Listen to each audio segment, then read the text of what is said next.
베드로후서 3장은 교인들에게 예수 그리스도에 대한 확신을 예수 그리스도의 그 재림에 대한 확신을 심어주기 위해서 쓰여진 서신입니다. 베드로 사도가 교회들에게 쓴 서신이죠.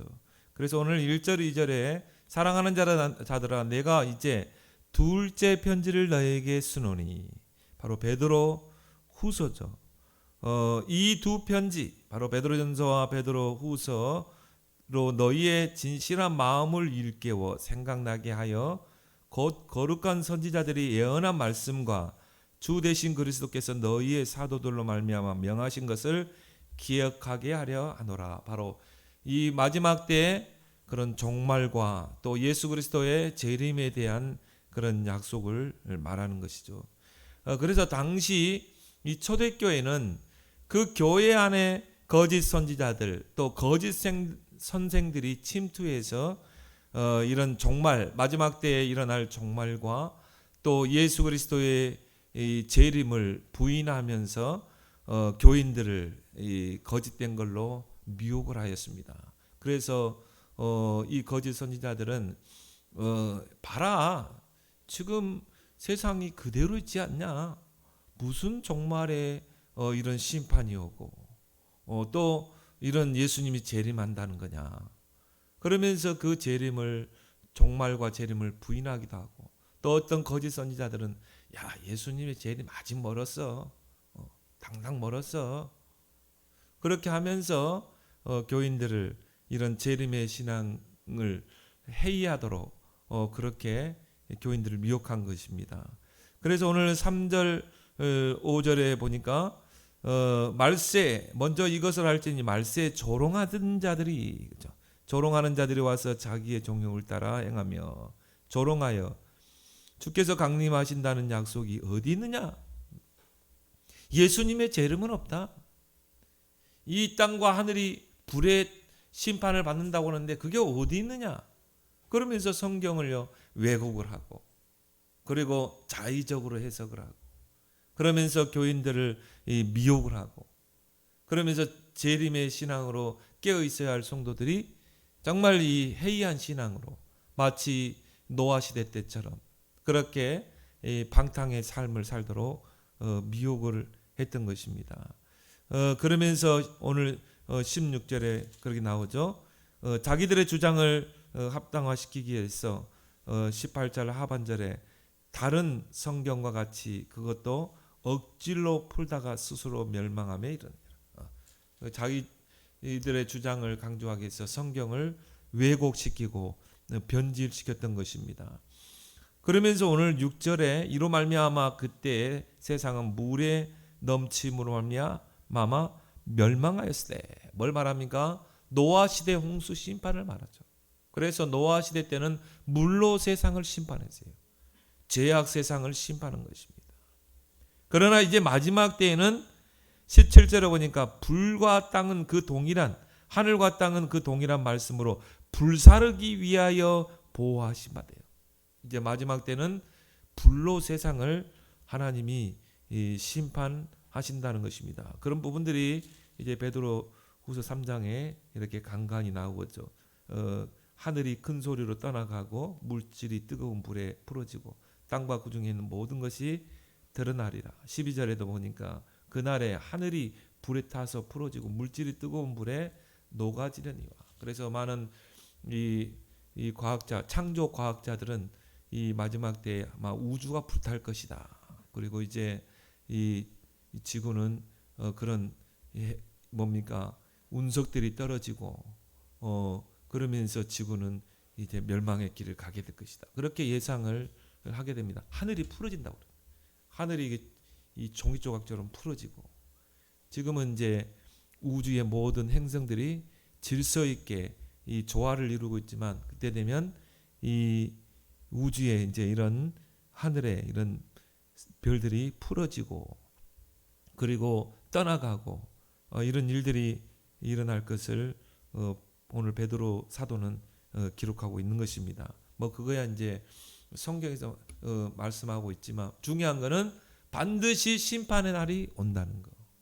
그리고 주님이 재림주로 오신다는 그런 불변한 진리 속에 우리는 깨어 있어야 될 줄 믿습니다. 그래서 이 노아 시대 때도 홍수 심판을 외치며 이 방주 운동을 하는 노아를 사람들이 조롱을 했어요. 노아가 홍수 심판을 이야기하면서 이 뭡니까? 하나님께로 돌아오라. 너희들이 죄악을 버리고 하나님께로 돌아오라. 그러면서 방주 운동을 했거든요. 근데 많은 사람들이 노아를 조롱했거든요. 야 봐라. 야 하늘이 이렇게 맑은데 무슨 홍수 심판이냐? 그러면서 이 방주를 짓고 아라랏산 정상에서 방주를 짓는 노아를 손가락질하고 조롱하고 마지막 때도 마찬가지입니다. 야 무슨 종말이 와? 무슨 예수님이 재림주야? 무슨 신화와 같은 이야기를 해? 근데 이게 거짓 선지자들이 그렇게 이야기한다니. 그래서 많은 교인들을 미혹한다는 거죠. 그래서 예수님께서도 그 부분을 언급하시면서 마태복음 24장에 노아가 방주에 들어가던 날까지, 방주가 완성돼서 그 방주에 들어간 날까지 많은 사람들은요 놀고 먹고 그리고 즐기고 방탕한 삶을 살고 온갖 죄악을 범하고, 그래서 어떻게 합니까? 홍수 심판이 내리고 방주문은 닫기까지 누가 닫았어요? 하나님이 닫아버린 것입니다. 노아와 그 8가족, 그리고 모든 생물의 한 쌍씩. 이제 미래를 보존해야 되니까, 생명을 보존해야 되니까 하나님이 방주문을 닫았어요. 위에 있는 궁창에 그 수증기층이 내려왔다니까요. 하늘에서 쏟아지고 땅에서 쏟아지고 전 세계가 물로 덮인 것입니다. 마지막 때도 바로 이런 현상이 일어난다는 것이죠. 그래서 예수님께서 마태복음 24장에서 말세의 징조와 재림에 관한 그런 언급을 직접 하셨습니다. 말세 때가 되면 이런 징조가 올 것이다. 전쟁이 일어날 것이다. 저는 지금 러시아 사태를 보면서요, 야 이게 어떻게 전쟁이 번질까 주시하고 있거든요. 왜? 성경에는 곡과 마곡 전쟁이 나오고 아마겟돈 전쟁이 나옵니다. 이번에 바이든 대통령이 이 아마겟돈 전쟁을 언급을 했거든요.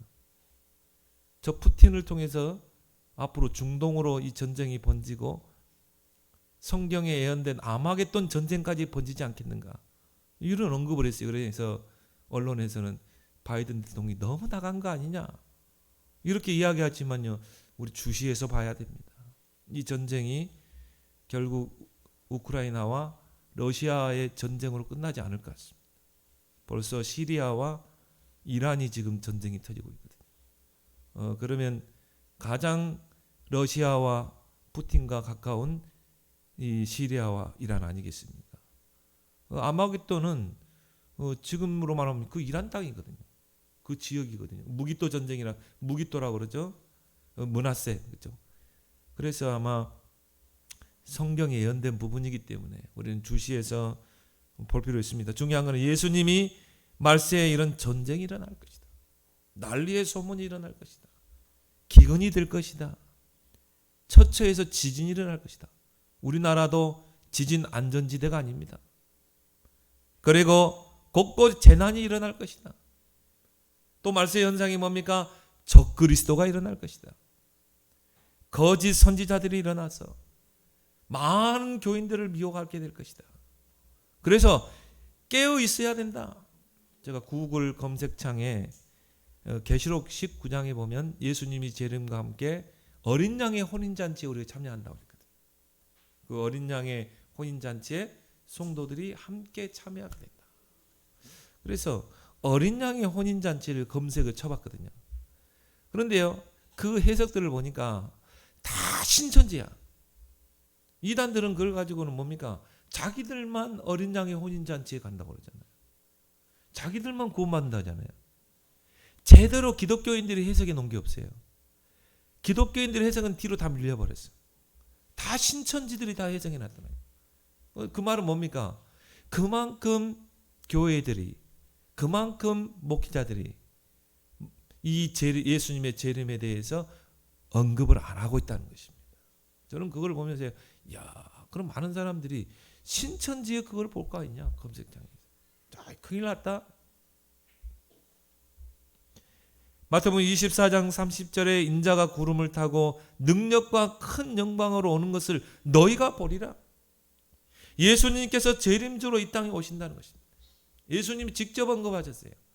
사도행전 1장 14절에 예수님께서 감람산에서 하늘에 승천할 때 천사들이 그 제자들에게 하는 말이 뭡니까? 너희가 본 그대로 예수는 오시리라. 재림주로 다시 올 것이다. 이 복음이 땅끝까지 증거된 거예요. 예수님의 재림은 구원받은 성도들에게는 최고 축복의 날입니다. 두려움의 날이 아닙니다. 최고 축복의 날. 우리의 구원이 완성된 날. 천국 혼인잔치에 참여하는 날. 믿지 않는 자들에게는 최악의 날입니다. 노아를 조롱하고 방주를 조롱했던 자들은요, 결국은 홍수 심판에 멸망을 당했어요. 무슨 말세에 종말이 와, 무슨 예수님이 재림에 조롱하고 비웃는 자들은 영원한 멸망에 빠지게 되는 것입니다. 노아 시대 때도 마찬가지라니까요. 노아 시대 때도 홍수 심판은 의로운 노아와 그 가족들에게는 구원의 날이었어요. 방주 안에 들어갔잖아요. 방주는 뭘 의미합니까? 그리스도를 의미하고 구원을 의미하는 줄 믿습니다. 그리스도 안에 들어와야지 우리가 피난처로 삼을 수 있는 거예요. 그 방주 안에 들어와야 우리가 구원받는 것입니다. 그러나 노아를 비난하고 조롱하는 자들에게는 재앙의 날이 되시요. 홍수 심판을 면할 수가 없어요. 그래서 우리는 말세 지마를 살아가고 있습니다. 우리는 우리 현실에 일어나는 모든 일들을 주시해서 봐야 됩니다. 그래서 어떤 사람에게는 그 주님의 날이 도적과 같이 오지만은 우리에게는 하나님 미리 징조를 통해 보여주신다고 그랬어요. 그러면 우리는 이 시대에 일어나는 징조들을 보면서 마라나타 신앙으로 살아가야 될 줄 믿습니다. 아멘. 주 예수여 오시옵소서. 그 말은 뭡니까? 주님, 나는 준비되어 있습니다. 나는 믿음으로 준비되어 있습니다. 아멘. 지금 오셔도 됩니다. 지금 주님이 재림주로 오면 우리는 할렐루야. 공중에서 천국에서 그 어린 양의 혼인잔치에 우리는 참여하는 거예요. 그것은 시한부 종말론자들의 신앙과는 전혀 다른 것입니다. 아무것도 안 하고 주님의 재림만 기다리는, 직장도 포기하고 그런 잘못된 마라나타가 아니라 이 말이에요. 우리 일에 충실하고, 내가 가정 일에 충실하고, 내가 가장 일에 충실하고, 그러면서 우리는 마라나타 신앙으로 아멘. 주 예수여 오시옵소서. 주님, 나는 준비되어 있습니다. 나는 깨어 있습니다. 이런 신앙이 되길 바랍니다. 그럼 오늘 첫 번째는 뭡니까? 우리는 이 재림의 신앙을 가지고 우리는 어떤 자세로 신앙생활을 해야 되는가? 첫 번째로, 하나님은 모든 사람이 구원에 이르기를 원하신다. 오늘 9절에 말씀하고 있습니다. 주의 약속은 어떤 이들이 더디다고 생각하는 것 같이 더딘 것이 아니라 오직 주께서는 너희를 대하여 오래 참고 계셔요. 왜 주님이 당장 지금 재림주를 안 하십니까? 왜 주님의 재림이 더딥니까? 아직도 구원받을 사람이 많기 때문에 그래요. 아무도 멸망하지 아니하고 다 회개하기에 이르기를 하나님이 원하시는 것입니다. 그래서 지금 방주문이 열려 있는 거예요. 누구든지 예수 그리스도를 구원자로 믿고 방주 안에 들어오라는 것입니다. 그래서 우리를 지금은 은혜 시대입니다. 그러나 방주문이 닫힐 때가 있어요. 이제 구원의 은혜가 끝나는 시대가 옵니다. 지금은 방주문이 열려 있습니다. 누구든지 주의 이름을 부르면 구원을 받으리라. 그리고 우리는 마라나타의 신앙을 가지고 우리는 정말 전도해야 되는 것입니다. 방주 운동해야 돼요. 노아가 정말 이 방주를 외쳤던 것처럼, 하나님의 구원을 외쳤던 것처럼, 이 말세지마를 살아가는 우리는 이 마라나타의 신앙을 가지고 방주 운동해야 될 줄 믿습니다. 오직 예수 그리스도만 구원의 길이야. 네가 예수 믿어야 돼. 구원받아야 돼. 예수님의 재림은 예고하지 않고 갑자기 도둑과 같이 임한다고 말씀하고 있죠. 오늘 10절에 그러나 주의 날이 도둑같이 오리니, 갑자기 오는 거예요. 여러분, 도둑이 저 집을 물건을 훔칠 때, 야, 나 며칠 날 몇 시에 갈게, 전화하고 옵니까? 이장님처럼 1992년 몇 월 며칠 10월 28일입니까? 그랬잖아요. 예수님이 재림한다. 성경에 어디 그렇게 나와 있습니까? 도둑같이 온다고 그랬어요. 아니, 도둑이 전화하고 오냐 이 말이에요. 멀리 오잖아요. 갑자기 오잖아요. 예수님의 재림도 마찬가지입니다. 데살로니가전서 5장 2절에 밤에 도둑같이, 그렇죠? 도둑같이 온다고 그랬어요.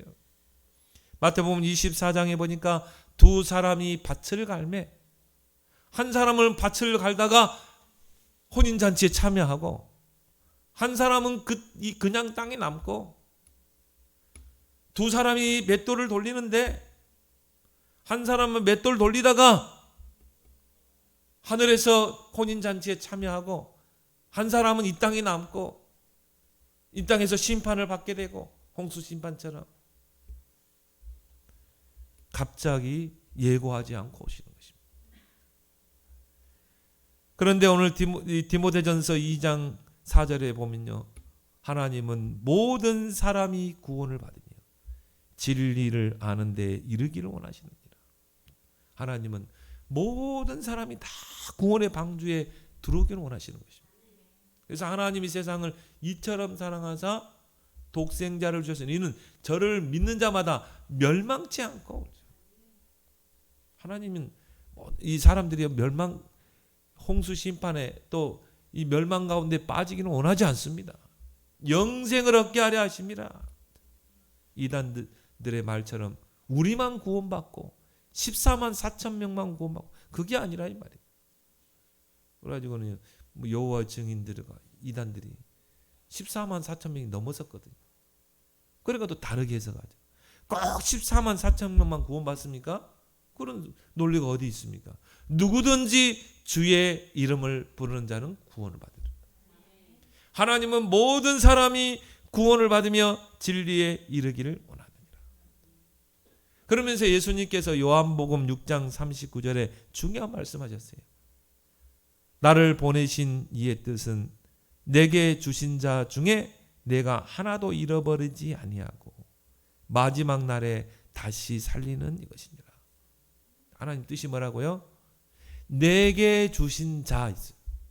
하나님께서 예수 그리스도에게 구원 주기로 작정한 자들이 있다니까. 내게 주신 자 중에 여러분이 포함되어 있는 줄 믿습니다. 여러분과 관계하고 있는 사람 중에 그 사람이 있을 수 있다 이 말이에요. 그리고 우리가 왜 그러면 때를 어떤지 뭐든지 복음을 전해야 됩니까? 그 사람을 찾아야 되거든요. 내게 주신 자, 하나님께서 예수 그리스도에게 구원 주시기로 작정된 자가 있는 것입니다. 그 사람을 중에 한 사람도 잃어버리지 아니하고 마지막 날에 다시 살리는 이것이니라. 그 한 사람까지 구원받을 때까지 예수님의 재림은 잠시 보류 중에 있는 것입니다. 그래서 마태복음 24장 14절에 모든 민족에게 복음이 증거된 후에 끝이 오리라. 아직 복음을 한 번도 들어보지 못한 사람들 많습니다. 사도행전 13장 48절에 영생 주시기로 작정된 자는 다 믿더라. 그렇죠? 다 믿어야 돼요. 다 구원받아야 돼요. 한 사람도 빠지면 안 돼요.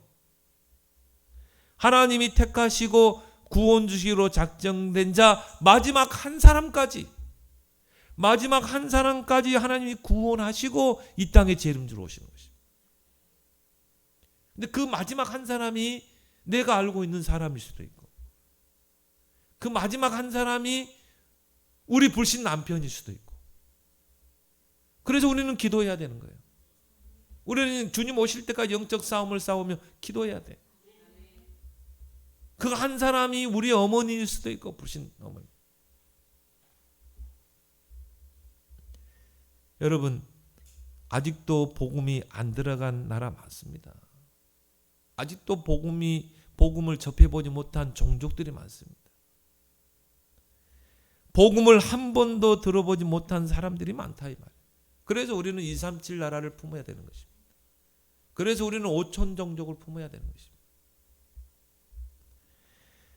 또한 우리에게는 절대 사명이 있습니다. 뭡니까? 가족 복음화. 아주 불신자로 있는 가족 복음화. 근데 그 가족이 마지막 그 한 사람일 수 있다니까요. 영생 주시기로 작정된 자일 수 있는 것입니다.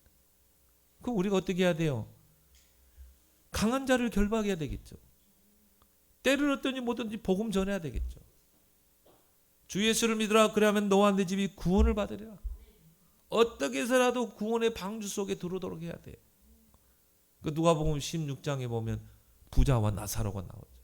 이 부자가요, 하나님 안 믿고 죽어서 어디로 갑니까? 저 지옥에 가잖아요. 너무 뜨거운 지옥에. 이 부자의 간절한 소망 두 가지가 있었어요. 지옥에서. 그 부자가 지옥에서 간절한 소망 두 가지. 첫 번째가 뭡니까? 나사로를 시켜서 이 손가락에 물 한 방울 적셔서 내 혓바닥에 좀 떨어뜨려 달라. 너무 뜨겁고 괴로우니까. 그 소원 한 가지. 두 번째는 뭐라고 그랬어요? 정말 나사로 보내서 우리 가족들이 아직 예수 안 믿고 불신자로 있는데 나사로 좀 보내가지고 너희들 불신자로 마귀 자녀로 살지 말고 예수 믿어 구원받고 천국 가야 돼. 인생은 죽음으로 끝나는 게 아니야. 영원한 천국과 지옥이 있어. 너희들은 지옥 오지 말고 천국 가야 되지 않겠냐. 그 복음 좀 전해달라고. 그 부자의 간절한 소원이라니까. 여러분의 간절한 소원이길 바랍니다. 하나님, 우리 가족들, 불신 가족들이 다 구원받게 해주세요. 다 그리스도의 그 방주 안에 들어오게 해주세요. 여러분이 정말 마라나타 신앙으로 산다면, 여러분이 재림의 신앙으로 산다면, 여러분 가족 복음화 생명 걸고 여러분이 기도해야 될 줄 믿습니다. 그래서 주님의 재림은 지금 유보되어 있는 것입니다. 여러분 가족들을 복음하라고, 여러분 주변의 불신자를 살려내라고. 왜? 그 속에 마지막 그 한 사람이 있다니까요. 하나님이 마지막 때에 우리를 알곡을 추수하여 모으는 추수꾼으로 부르셨어요. 요한복음 4장 35절 36절에 너희 눈을 들어 밭을 보라, 희어져 추수하게 되었도다. 거두는 자가 이미 싹도 받고 영생에 이르는 열매 그 알곡을 모으나니 이는 뿌리는 자와 거두는 자가 함께 즐거워하게 하려 함이니라. 알곡이 그냥 알곡이 납니까? 누군가가 밭에 씨를 뿌렸잖아요. 그게 싹이 나고 자라잖아요. 그래서 알곡이 맺히는 것입니다. 그럼 하나님께서 누군가의 마음밭에 복음의 씨를 뿌린 사람이 있어요. 여러분 주변에 그 복음의 씨가 뿌려진 사람이 있을 수 있다. 근데 복음 전하면 막 거부해. 막 교회에 오게. 그런데 하나님이 언젠가 이 사람에게 마음밭에 복음의 씨를 뿌렸던 사람이 있어요. 그러면 씨는 생명이기 때문에 자라게 되죠. 싹이 되고. 아직 열매가 없다 뿐이지. 열매는 뭡니까? 이 사람이 예수 그리스도를 구원자로 받아들이고 내가 영접하는 것, 구원받는 것. 그게 열매잖아요. 근데 드러나지 않아요. 지금은 뭐 앙고해. 복음 전하면요 막 욕하기도 하고 손가락질하기도 하고. 그런데 그 사람 마음밭에 하나님이 복음의 씨를 뿌려 놓을 수 있다 이 말이죠. 그게 자라나고 있을 수 있어요. 언젠가 이 사람이 구원의 열매를 맺을 때가 올 수도 있다 이 말이에요. 그걸 모르기 때문에 하나님 모르게 해놨어요. 여러분이 뭐 영안이 열려가지고 저 사람 마음밭에 복음이 있구나 보면 되는데 하나님이 딱 모르도록. 그래서 우리는 때를 얻든지 못하든지 내 주변 사람들을 정말 그물에 담아서 그 사람들을 놓고 기도하면서 시간 있을 때마다 우리는 그리스도의 복음을 전해야 될 줄 믿습니다. 그래서 뭐라고 그랬어요? 뿌리는 자와 거두는 자가 함께 즐거워하려 합니다. 뿌리는 자와 거두는 자가 함께 상급을 받는다고 그랬어요. 어떤 사람은 뿌려줄 수 있어요. 불신자에게 복음의 씨를 뿌렸어.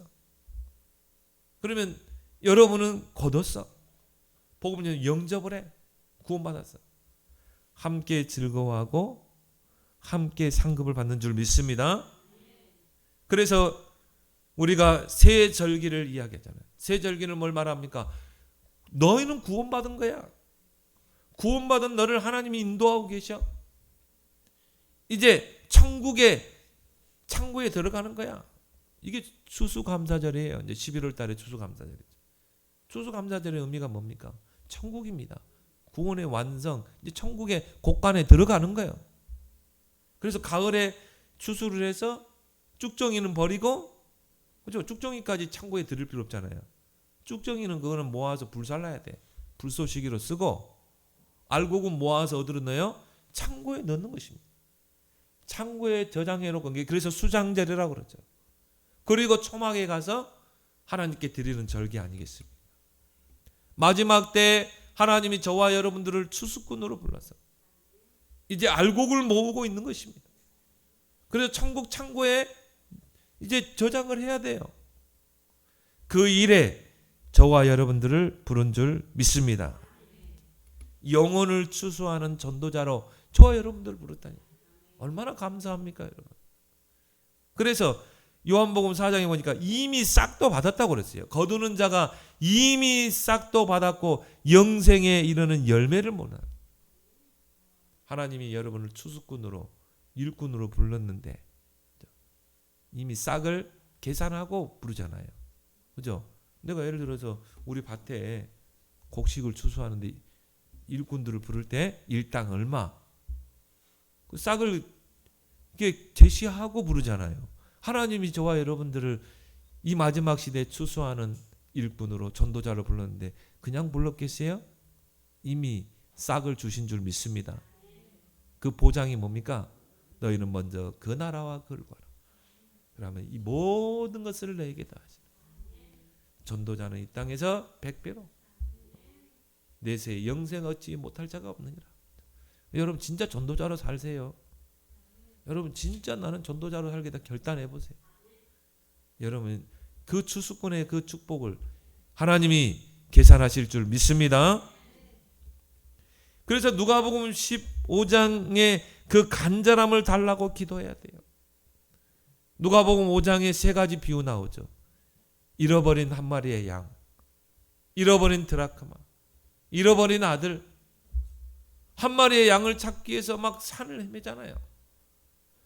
잃어버린 드라크마 그 하나를 찾기 위해서 밤을 새워서 뭡니까?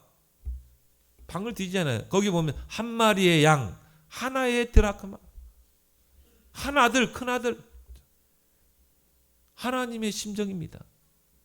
하나님은 그 마지막 한 사람까지 찾아서 구원할 때까지 예수님의 재림을 유보하신 것입니다. 그 마지막 한 사람까지 찾으면 어떻게 돼요? 예수님이 이제 재림주로 이 땅에 오시죠.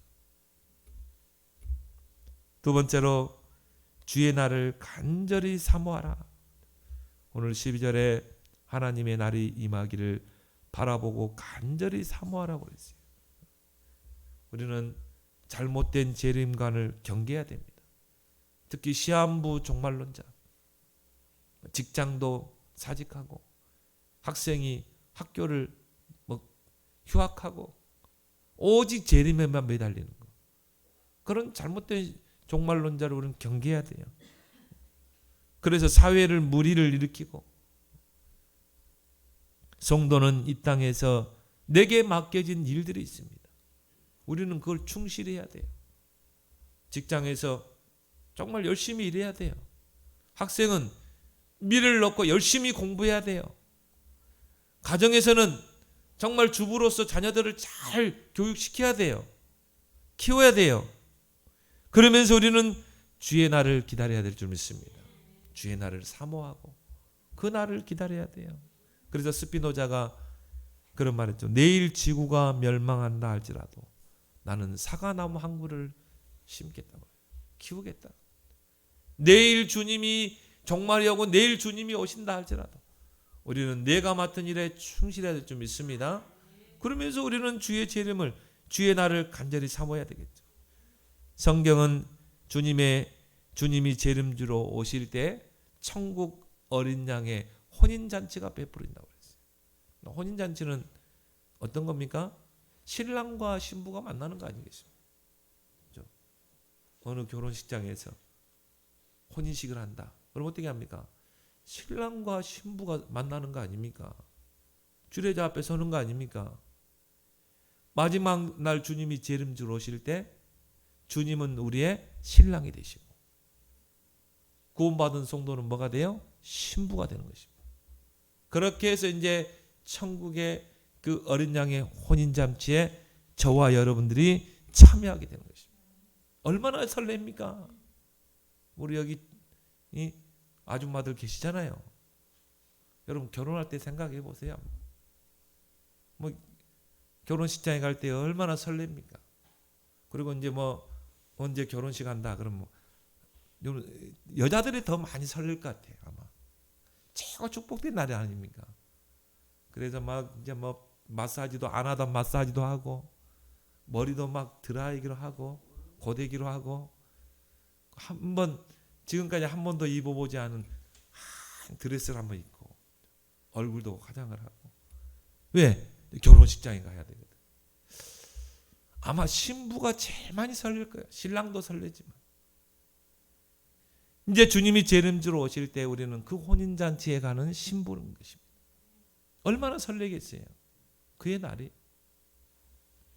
그걸 사모하라 이 말이에요. 그래서 누가복음 22장에 보니까 예복을 입고 그 혼인잔치 가잖아요. 그죠? 신랑도 예복을 입고 신부도 예복을 입고 거기에 참여하는 하객들도 정장을 입고 가잖아요. 신부가 그냥 밭에서 일하던 그 고무신 신고 몸빼 바지 입고 그렇게 갑니까? 아니죠. 치장할 대로 치장을 하잖아요. 머리도 단장하고 얼굴도 바르고 화장을 하고 그리고 예쁜 드레스를 입고 그리고 이제 식장으로 가는 거잖아요. 이게 재림의 날의 혼인잔치인 줄 믿습니다. 얼마나 기다려집니까? 얼마나 설레이는 날입니까? 어떤 이에게는 그 혼인잔치, 주님이 재림주로 올 때 두려움의 날이 될 수 있고요. 왜? 그 잔치에 참여를 못해. 어떤 이에게는 설레고 가슴 벅찬 축복의 날이 되는 것입니다. 그래서 예수님께서 마태복음 25장에서 세 가지 비유를 이야기했어요. 바로 열 처녀의 비유죠. 기름을 준비한 그 다섯 처녀, 기름을 준비하지 않는 그 다섯 처녀. 결국은 신랑이 왔는데 다섯 처녀는 그 식장에 가게 돼요. 기름을 준비하지 않는 그 다섯 처녀는 참여를 못하게 돼요. 또 달란트 비유가 나오죠. 주인이 달란트를 주고 장사해라. 내가 올 때까지. 5달란트, 2달란트 받은 사람은 장사해서 남기고 1달란트 받은 사람은 묻어두고 책망을 받죠. 또 양과 염소의 비유를 말합니다. 저는 그걸 좀 강조하고 싶어요. 이거는 말세 때 교회와 성도의 신앙 자세죠. 양과 염소. 거기 보면 이런 말씀이 있습니다. 인자가 천사와 함께 영광 가운데 올 때 양과 염소를 구분할 것이다. 그래서 염소는 왼편에 두고 양은 오른편에 두고 그러면서 그 양들에게 하는 말이 내 아버지께 복받을 자들이여 너희를 위하여 예비한 나라를 상속받으라. 천국을 상속받으라. 내가 줄일 때 너희가 먹였고 목마를 때 마시게 하였고 나그네 되었을 때 영접했고 헐벗었을 때 입혔고 옥에 갇혔을 때 돌아보았느니라. 그러니까요, 양들이 우리가 언제 그렇게 했습니까? 언제 주님이 목마를 때 마시게 했고 주님이 줄일 때 먹을 것을 줬습니까? 그때 주인이 하는 말은 뭡니까? 예수님의 하신 말이 형제 중에 지극히 작은 자 그 하나에게, 형제 중에 지극히 작은 자 그 하나에게 한 것이 곧 내게 한 것이니라. 형제 중에 그 작은 자 한 사람, 그 사람이 줄일 때 먹였고 목마를 때 마시게 했고 정말 나그네 되었을 때 영접했고 헐벗었을 때 입혔고 옥에 갇혀서 고통당할 때 돌봤던 것, 그것이 곧 주님에게 한 거라 이 말이죠. 그러면서 악인은 영벌에 의인들은 영생에 들어가리라. 여러분 영적으로 한번 봅시다. 여러분 주변에요 정말 하나님을 떠나서 영적으로 줄인 자들, 여러분 하나님이 그 마음이 없다, 줄일 수밖에 없습니다. 갈급할 수밖에 없습니다. 그러니까 배고프니까 아무거나 집어먹잖아요. 우상 숭배하고 제사 지내고 하잖아요. 그 줄일 때 복음으로 그 사람의 줄인 배를 채웠고 목마를 때 마시게 했고, 그렇죠? 하나님 떠난 불신자는요 갈증이 올 수밖에 없습니다. 영적인 갈증. 그 사람에게 내가 복음을 줘서 그 복음으로 갈증을 해갈시키고 나그네 되었을 때 영접하고 정말 인생을 방황하는 자들에게 그리스도의 복음을 전해서 그들이 바른 인생의 길을 가도록, 헐벗었을 때 입혔고, 그렇죠? 정말 복음 떠난 인생들은요 헐벗은 인생입니다. 그들에게 그리스도의 의의 옷을 입히고 옥에 갇혔을 때 돌받는 일, 하나님 떠난 인생은 뭔가에 갇혀 삽니다. 특히 사단의 12가지에 갇혀 있습니다. 포로되어 있습니다. 그들에게 우리가 복음을 가지고 가서 그들을 그 사슬에서 풀어주고 그들을 돌봐주는 것, 그들을 복음으로 양육해 서 세우는 것, 그것이 바로 누구에게 한 거라고요? 주님에게 한 것이다. 그래서 내 아버지께 복받을 자들이여 너희를 위하여 예비된 나라를 상속하라. 우리가 이 재림을 앞두고 말세 지말에 성도가 갖춰야 될 그런 신앙의 자세인 줄 믿습니다. 그래서 주의 날을 사모하라. 마지막 뭡니까? 온전한 성화를 힘쓰라. 오늘 18절에 말씀하고 있습니다. 오직 우리 주 예수 그리스도의 은혜와 그를 아는 지식에서 자라가라. 성화돼야 됩니다. 데살로니가후서 2장 3절 4절에 보면 말세 때 교인들이 미혹을 받아 배교하는 일이 많이 일어난다고 말씀하고 있습니다. 요즘 이번에 코로나 겪고 한국 교회 절반이 빠져나갔다고 그러죠. 배교하는 일이 날 것이다. 완전 그리스도로 답이 나야 할 이유입니다. 마지막 때 사단은요 발악을 합니다. 자기 때가 얼마 남지 않고 발악을 합니다. 그렇게 해서 뭡니까? 성도들을 미혹합니다. 무슨 재림주야? 무슨 예수만 구원이야? 다른 종교도 구원이 있어? 다원론을 강조합니다. 복음을 강조하지 않습니다. 그러면서 진리를 희석시킵니다. 많은 사람들의 마음이 식어집니다. 하나님을 향한 그 중심이 식어집니다. 곳곳에서 배교하는 일이 일어납니다. 디모데전서 4장 1절에 많은 이들이 믿음에서 떠나 미혹하는 영들과 마귀들의 교리를 따르게 된다고 그랬어요. 디모데전서 4장 3절 4절에 자신의 정욕을 따라 귀를 즐겁게 해줄 선생들을 많이 두게 된다. 어제 그리스도 이야기하고 또 목사님 그리스도 이야기, 또 사탄 이야기하네, 또 귀신 이야기하네. 그래서 자기 귀를 즐겁게 할 스승을 많이 둬. 그런 목사들은 좋은 목사, 훌륭한 목사.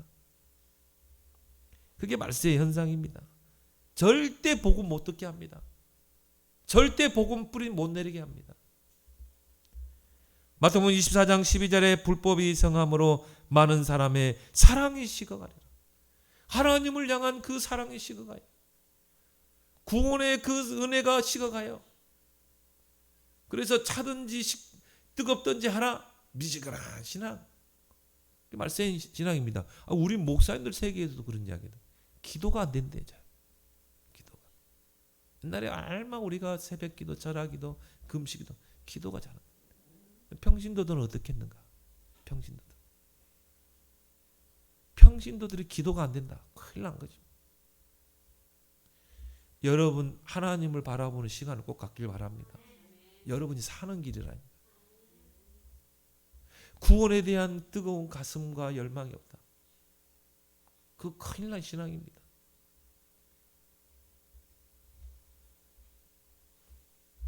불법이 성함으로 많은 사람의 사랑이 식어가리라.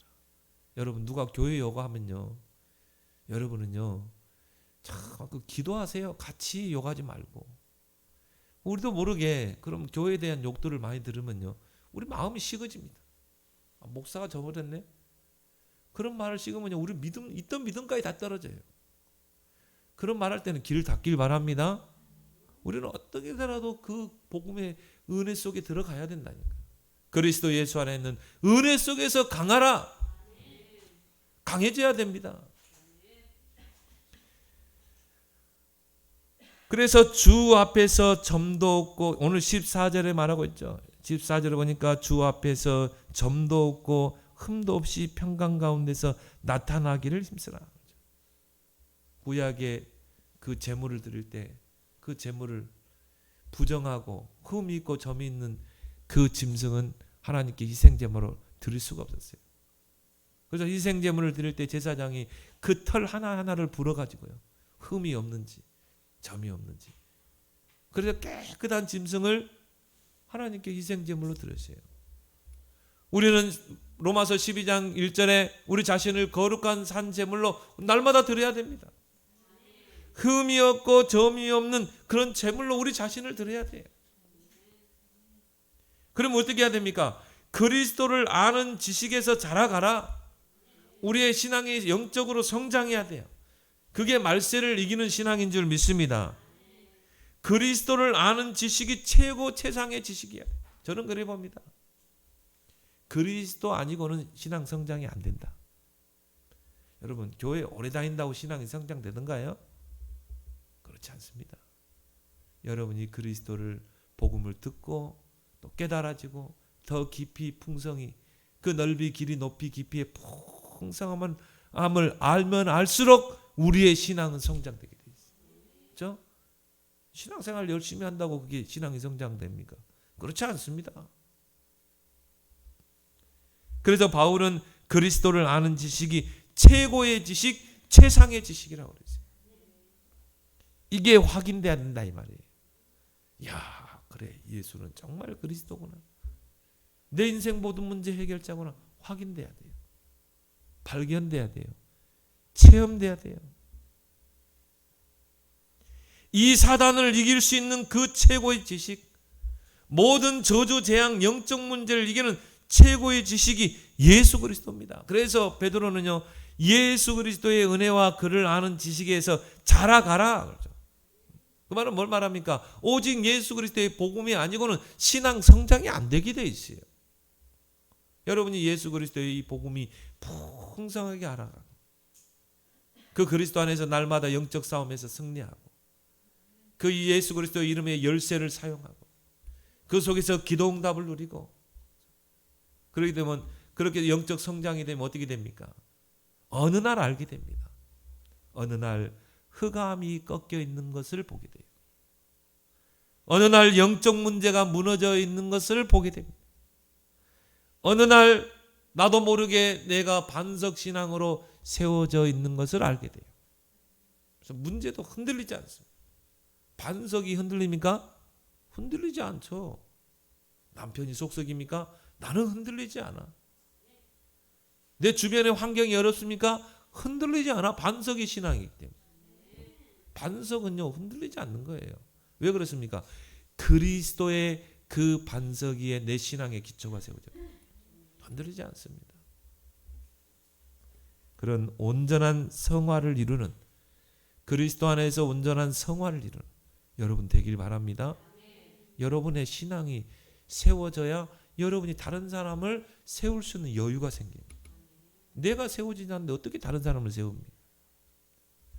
그래서 여러분이 정말 이 말세지 말이에요.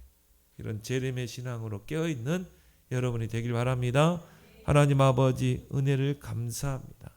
이 말세지말 또 주님이 재림주로 오신다고 약속하셨는데 우리에게는 그 날이 두려움의 날이 아니요 그 어린 양의 혼인잔치에 참여하는 기대와 설레임의 날이 되게 하여 주옵시고 주님이 오시는 그날까지 그 구원받을 한 사람까지 찾아 나서는 우리의 발걸음이 되게 하시고 온전한 성화를 그리스도 안에서 이뤄내서 이제 모든 사람을 그리스도께로 인도하는 그런 증인으로 서게 해 주옵소서.